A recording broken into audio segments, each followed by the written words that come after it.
We're tied. Grant Carter has a sack, and that's number 15 on the season. However, there's a marker down, so wait before Carter can celebrate.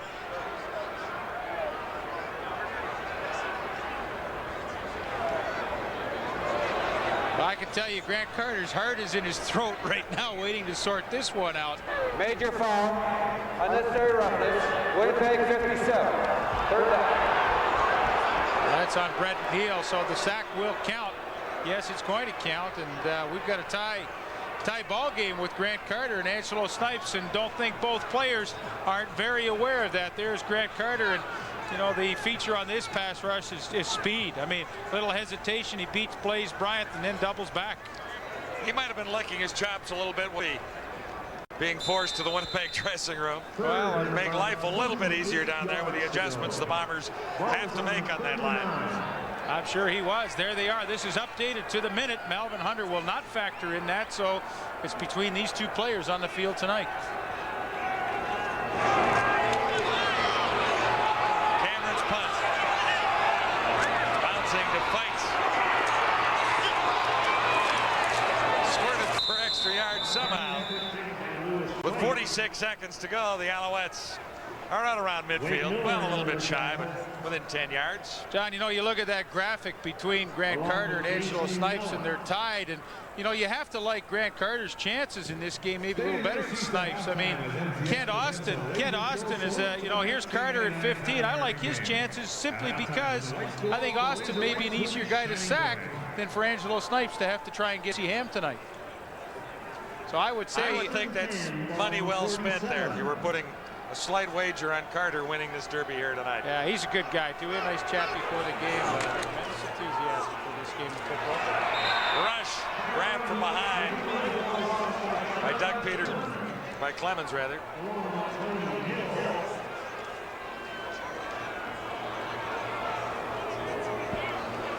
Well, the Montreal Alouettes have themselves a pretty solid first half with a 32-8 lead as we wind it down in the second quarter. And, you know, for a head coach like Bob Price, his first head coaching assignment in a game that doesn't mean a lot, I'm sure he's pretty happy to see how his team has come out and performed on a pretty cold night. On second down, Mario Henry was the intended receiver. And I would think might see Dan Crowley, the backup quarterback, would get a little playing time in the second half. And likely be a wise move for a lot of reasons. Tracy does look playoff ready, doesn't he? Yes, he does. And there's Dan Crowley right there. Only thrown 2 balls this year. But what an interesting graphic. 254 yards of offense in one half. Pretty balanced attack they've put together tonight. Baker to Basinger on third down.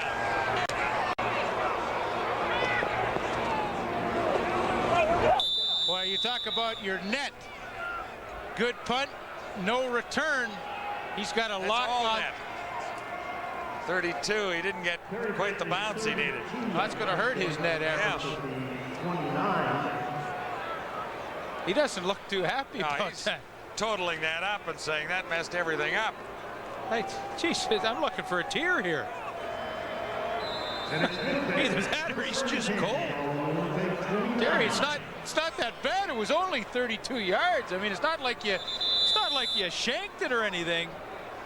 He was an original pick by the old Montreal Alouettes in 1984. Terry Baker.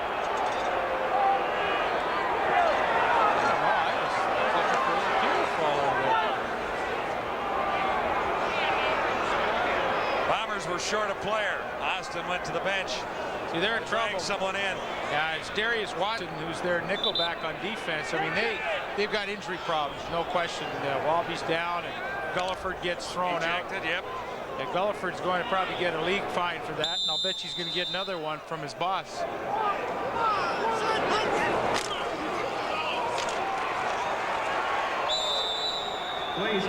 Bryant, 14 seconds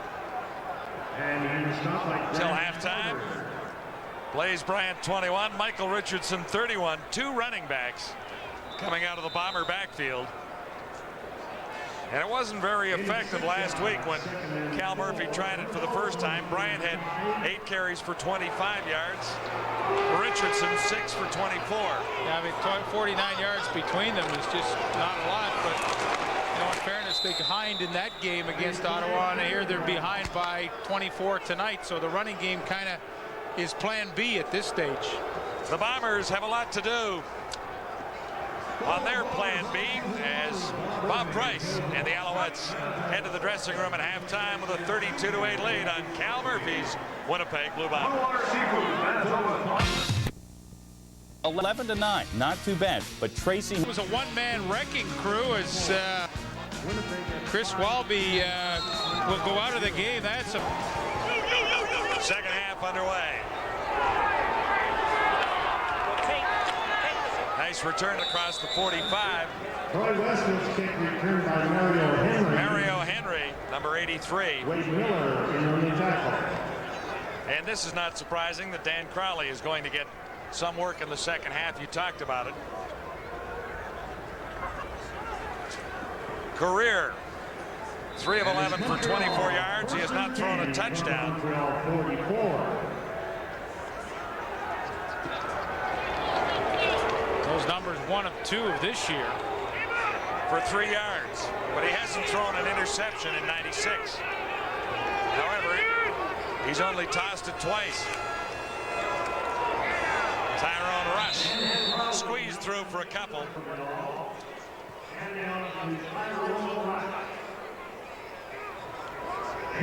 Alouettes ran the ball very effectively in the first half with Tyrone Rush. Tracy Ham was very efficient, tossing a couple more touchdown passes to Ty Doug Flutie for the lead in that department in the CFL, touchdown passes. Tracy Ham finishes with a terrific season with 27 touchdowns, only 10 interceptions, and gives way to Dan Crowley here, which is, I think, a good move. Dan Crowley with the Baltimore Stallions a year ago, and you saw his career numbers, 3 of 11 this year, only 2 attempts. Time count violation. Montreal number 9. Called against the quarterback. Alouettes warming up for the Hamilton Tiger Cats next weekend at Olympic Stadium in Eastern Seminole. The Bombers trying to get ready for a battle in Edmonton against the Eskimos in the Western semifinal.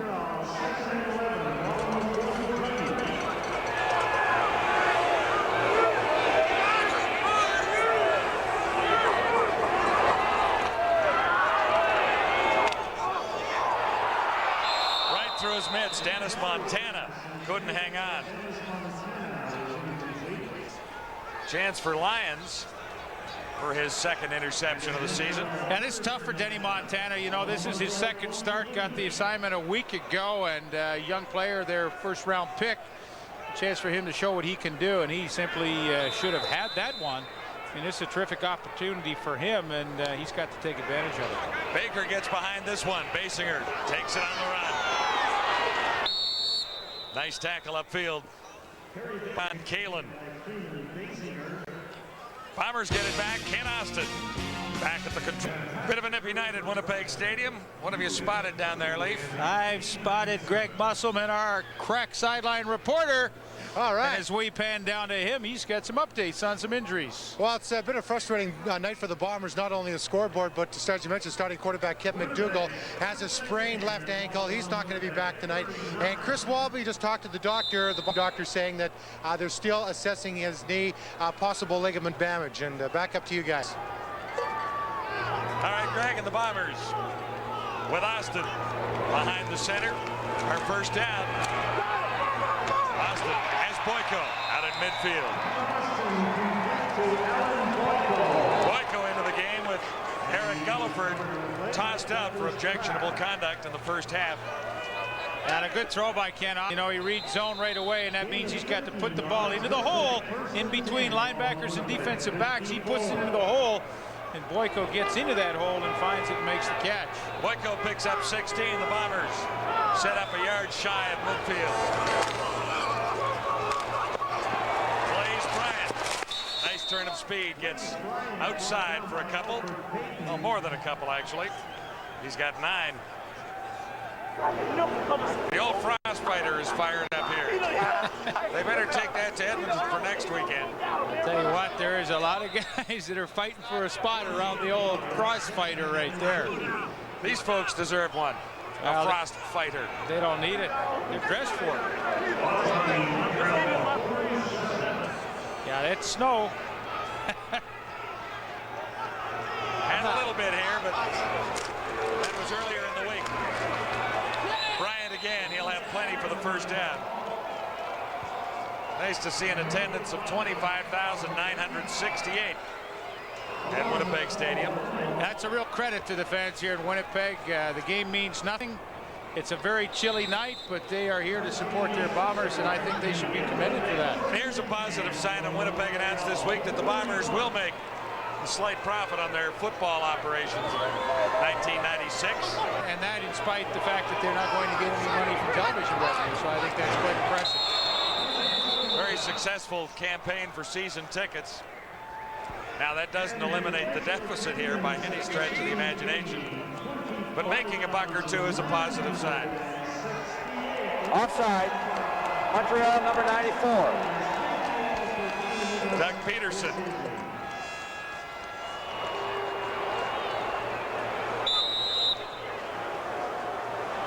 You know, I think Cal Murphy, what he probably talked about with his offense at halftime, he and Mike Kelly, the offensive coordinators, you know, it's 32-8. Let's not worry about the score. Let's just try and have a good, solid half on offense and, you know, get ready for next week. And that means getting the running game going as well.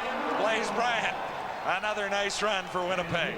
Yeah, I think they really have to see what this running back tandem can give them for a week from now with Michael Richardson and Blaze Bryant. And, you know, if they have a great half and they ever found themselves back in this game, so be it. But I think now more important to just try and do some things well and build up some momentum for next week.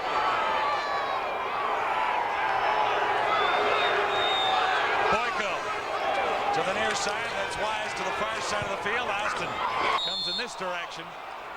And Sean Graham can't hang on, number 88.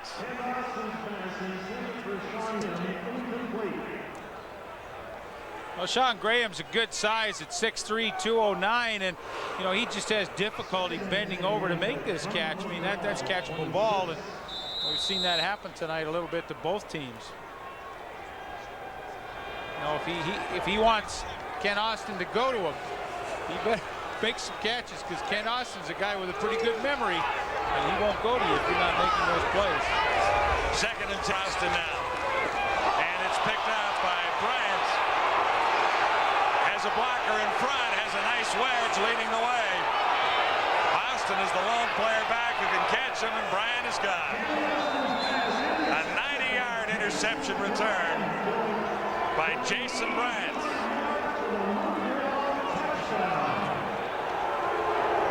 His second interception of the season. And the Bluebirds are not happy in Winnipeg. Well, simply, Blaze Bryant did not look for the football right there on the hot pattern with the blitz, and Jason Bryant found it. Austin threw a little behind him, but still, the running back didn't look. It cost his team a touchdown. Austin may have had a chance to make the tackle, but he did the smart thing and just didn't bother with it. Bryant missed an opportunity earlier in this game for an interception, but this one is much bigger and more rewarding as he takes it all the way. 90 yards for the touchdown. Safe to say the Alouettes are feeling rather comfortable right now. They gave up the first night from Winnipeg. Not a great night for Blue Bombers or Blue Bomber fans. Well, Ken Austin feels the blitz coming from the backside. This is Blaze Bryant here, and here's Jason Bryant here. As Bryant runs the quick look in. I mean, Austin wants to hit the hot quickly. Now, he throws it behind him, but Bryant's never looking, and that's a pretty easy interception. Goes for a touchdown. This communication. Freeman Basinger right across the 35 on the kickoff return. 16th interception tossed up by Ken Austin. So far this season, he's only thrown 7 touchdowns. You know, you look at takeaway and giveaway category. Winnipeg historically a team that's usually plus side, and this year now they're at a -5 rate on the whole season. That's a pretty horrible number right there, isn't it? Well, it is, and when you consider that Montreal now is up around plus 26, that could be the real difference in what your season is like. Bombers beginning right on the 35. Blaze Bryant, wrapped up by Peterson. And he was stopped by Doug Peterson. Tracy Gravely leading the league coming into tonight with 102 tackles, and you know he has had just a terrific season. Watch how he slithers down the line of scrimmage to make the play and get a little help from Doug Peterson. But you know, Tracy Gravely, one of those in-betweeners, a former defensive back that made the move to linebacker. And he is the Alouettes nomination. His top defensive player, markers down. Rifles one in, it's a jump ball. There were 3 Alouettes who had a chance. I think Ken Austin figured he had a free play, so throw it into traffic, although he's been known to throw it into traffic this year a little bit. And Gravely got his mitts on it first. Offside, Montreal 57. 1, 2. Well, 5 people touched it. The end result is Peyton's offside. It's second in a little bit. Didn't matter a bit.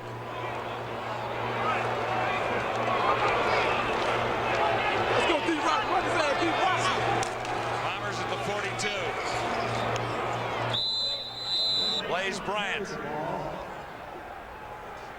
He was brought down by. You know, John, you always look at who may have the upper hand, the offensive line or the defensive line, and in this case, that front four of Montreal at this point has dominated the Winnipeg offensive line. Guys like Doug Peterson are playing so hard, and what a tandem. You get Carter and Peyton on the outside, good push up the middle from Doug Peterson. All of a sudden, you've got yourself a good front four against the run and an even better front four against the pass. Well, and Walby out of there helps the Montreal cause quite a bit, too. You bet. Bryant again. Nowhere this time. Ex-Bomber Paul Randolph on the tackle there. Well, they used to call him Mr. Blue Bomber when he was with the Winnipeg Blue Bombers, Paul Randolph, and here he is. He just steps up, and as Bryant comes back on the counter, he's right there to meet him. I mean, this is a guy that, you know, fell out of favor here and goes to Montreal and doesn't skip a beat. They just can't block him. Guy earns him, and Randolph's in the backfield to make the play. 2nd and 11. Austin has Boyko. Boyko can't get away. Tracy Gravely again. Yeah, what's wrong with that play is that's a good first down play. That's not a great second and long play. And it's pretty easy for a guy like Tracy Gravely to sit back in zone and react to the football as this defense has done all night long. That's not going to get you too many pounds on 2nd and 10. Especially with the best tackler in the league out there. Cameron is in. He'll punt from near his 34. Lewis Fite, who's had a couple of great returns tonight, waits at his 25.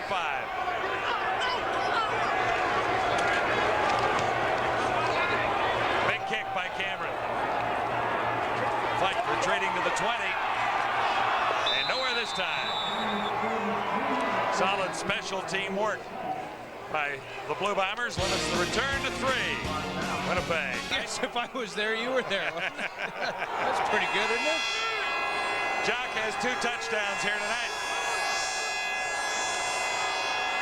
Dan Crowley at the controls for Montreal now. Tracy Ham is resting, and here's Jock again. Jock must have known we were talking about him. You know, that's going to be a fun game tomorrow at Queens and McGill. That's a great stadium. We did a game there a few years back, too. Yes, we did. That was a cold day. Yes. That was the day we did an opening that lasted about an hour and 20 minutes. I know. And is that because we were bad? Anyway, that's a pretty good throw by Dan Crowley. That's a tough throw to make. And Jock Climbey with the good catch once again. You know, I do look forward to the Canadian University football. I'm going to do the Atlantic Bowl down in Halifax on the 16th. TSN will have that for you, and the Churchill Bowl that day. And Michael Landsberg will join me. I'm looking forward to that. And then, of course, we will have the Vanier Cup that will be the climax to yet another good Canadian intercollegiate football season.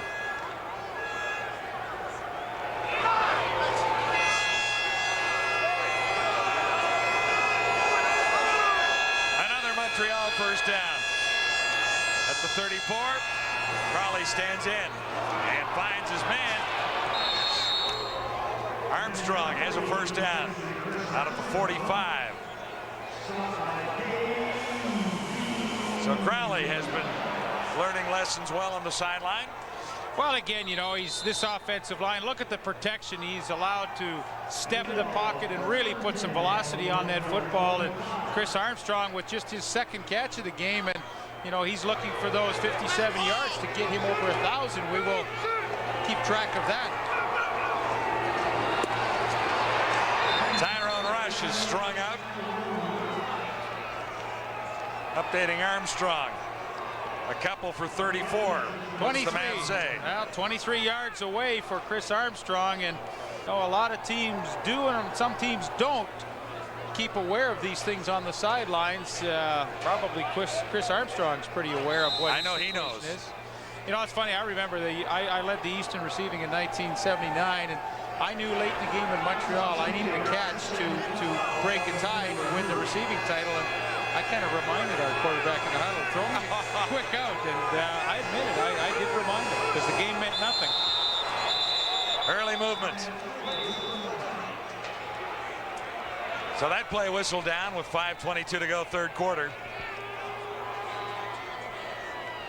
Offside, Winnipeg number 44. Katie Williams hangs his head, tries to poke some sense into it. It's good you haven't called him Katie Lang yet tonight. I haven't mentioned him very often either. Is that on purpose? You know, I guess one thing you look at Katie Williams that I have trouble figuring out is how he's the most outstanding player, and yet he was not voted their defensive player. Angelo Snipes was. You figure that one out. It was tough balloting in Winnipeg, no doubt. Armstrong, not quite at 1,000 yet. Out near the 50-yard line. About a 5-yard reception. Well, here he is, and he's working hard to get to that 1,000. He'd love to be there. Not much of a pattern, but enough to make a catch in front of Gerald Vaughn. Third down. Baker keeps it low. Basinger at his 15. Solid special teams tackling by Alouettes. And let's bring in Greg Musselman. Okay, thanks, John. We've got with us Bombers injured linebacker Greg Clark suffered a collarbone injury against the Ottawa Rough Riders last week. Also had a couple of interceptions. Greg, got to be disappointing night, especially heading into the playoffs. Oh yeah, it's very disappointing. Especially, you know, we're playing at home. We're trying to get into we're in the playoffs, and we have a playoff next week, and we're not playing up to par. We're killing ourselves. Montreal has had success tonight running the ball and the short passes as well, something that you've taken away from most teams this season. Yeah, I don't really understand. We have press coverage, and you know, you have guys running loose all night. I mean, just, you know, as if nobody's on the field. So I don't understand what's going on. I'm not sure. I'm sure, though, they're going to be ready to go once you take on the Eskimos. It's going to be a war, I'm sure, in Edmonton.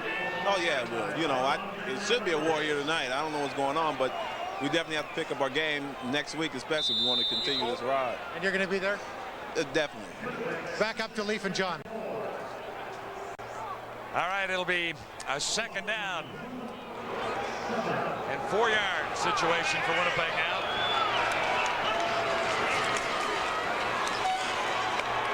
Richardson, and I don't think he got the first down. Well, this running game, you know, sometimes predicated by solid lead blocking, and not so sure they're getting right now. Doug Peterson's a guy who, you know, has had a heck of a game tonight.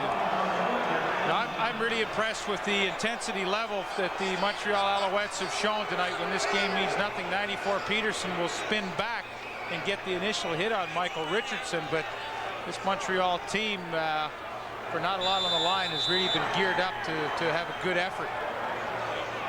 That's a tribute to Bob Price and Scott Spurgeon, the special teams coach, to his.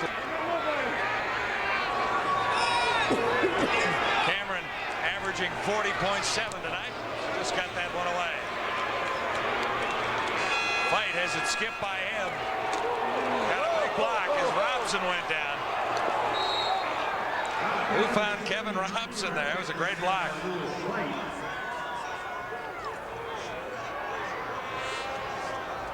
A return of 12 yards. I'm not sure who made the block, but you're going to see 43 Kevin Robson right in the middle of your screen. It might be Alan Wetmore. 39, and he absolutely unloaded, was Alan Wetmore. He an ex-Bomber. Played a couple of years in Winnipeg. There he is. It's fun to go back and describe how you did it.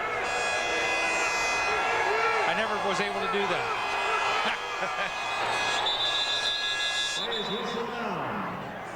I thought I remembered your block. Yes, you've mentioned that over the 10 years that you and I have worked together. You've mentioned that probably 10 times. I would think at least once a year. And you know how much I appreciate that too. It was a beauty. So long ago, I don't even remember it.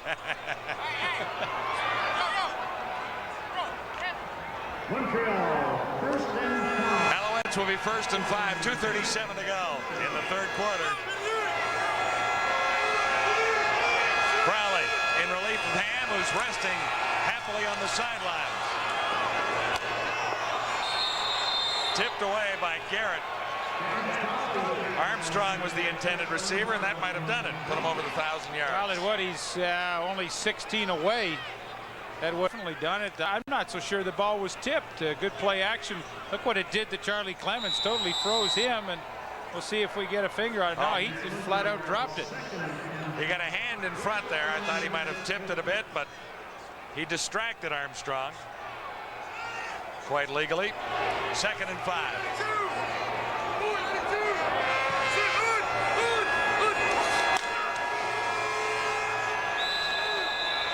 On rush, and there's nowhere there.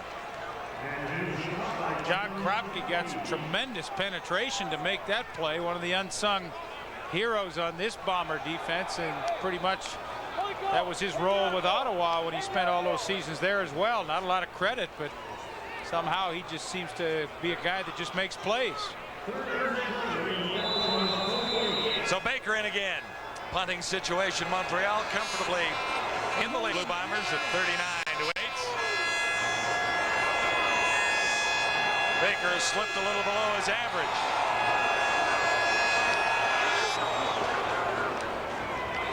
Raymond Basinger. He dropped one earlier, and Montreal recovered, went in to score a touchdown. And he was brought down by Paul. Minute to 3 to go, third quarter. Long night for the Blue Bombers. Austin has this one tipped. I think they're listening in Toronto back there. It looks like it's going to be a long afternoon next week in Edmonton for these Blue Bombers. Any thoughts, guys? John, I think, you know, you're not seeing the complement of their best players in this game with Greg Clark and some of those guys out of the lineup. But, you know, we knew going into the game that Winnipeg can have their hands full, especially if they couldn't move the ball on offense, and they're not doing much of that tonight. 2nd and 10 here. And that play whistled down quickly. But Montreal definitely is playing with a lot of intensity. Their defense is especially. You know, I think you have to be impressed with that. I made the comment a few moments ago with nothing on the line. And, you know, Les, your old coach Dave Ritchie and I chatted before the game, and I said, Coach, you get out on a night like this, who your players are. And I think his players have made a tremendous statement that this team, regardless of what's at stake, has played terrific. You know what, Leaf? You know who I'm really impressed with? And this guy has been a slow starter, but Tracy Gravely is really coming on as a ball player. And I see why they picked him as their defensive player of the year. Well, he's my pick, too. I think he's had a heck of a year. And, you know, it's tough for those in-between guys. Jason Bryant is the type, you know, safeties that have moved to linebacker, and both these guys are good against the run. I think that's what impresses me as much as anything. You know, another thing that's really impressive about the Montreal Alouettes is they don't beat themselves. They're going to be ahead of Calgary in the plus-minus area after this game. Well, that's true, Obi. I think they're at plus 26 or 27 right now on the season. Calgary's at plus 26, so they may, in fact, take that lead. Austin goes deep here. Oh, nice. And he has a connection.